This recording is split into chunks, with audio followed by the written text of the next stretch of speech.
Paul Sun-Hyung Lee is immensely talented and has such an empowering presence. He's best known for playing Sang-il, known as Appa, which means father in Korean, on Kim's Convenience. He is also on the Star Wars streaming shows, The Mandalorian and the Book of Boba Fett.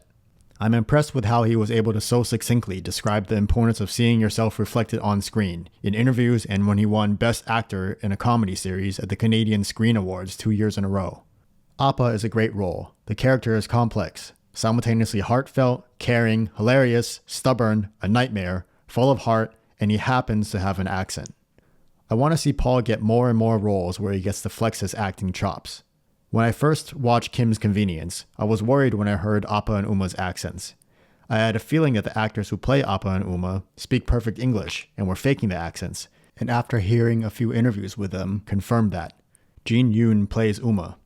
Growing up, I had a visceral negative reaction to hearing Asian accents speaking English and wanted to see more Asian American characters without accents, especially since I don't have an accent. I realized watching the show that it wasn't the accent that I hated, it was the white dehumanization of Asian people with accents that I hated, as well as the forced association. That's a crucial difference. Throughout US media history, many white writers who lacked empathy and had racist views of Asians, whether intentional or not, have branded Asian accents as comic relief, laughing at an extremely dehumanized character steeped in the history of anti-Asian racist propaganda, whether it's that asexual predator of white women, the weirdly deviantly sexualized predator of white women, the nerd who was mocked, the foreign/exotic tourist, the exotic and sexualized woman who lusts after white men, the restaurant workers who get laughed at for singing Christmas carols, etc. Appa and Umma are really great characters. They're complex parental figures with hopes and dreams who struggle with expressing love, communicating, but occasionally do convey so much. They just happen to have accents. Appa is simultaneously angry, impossible, and really loving.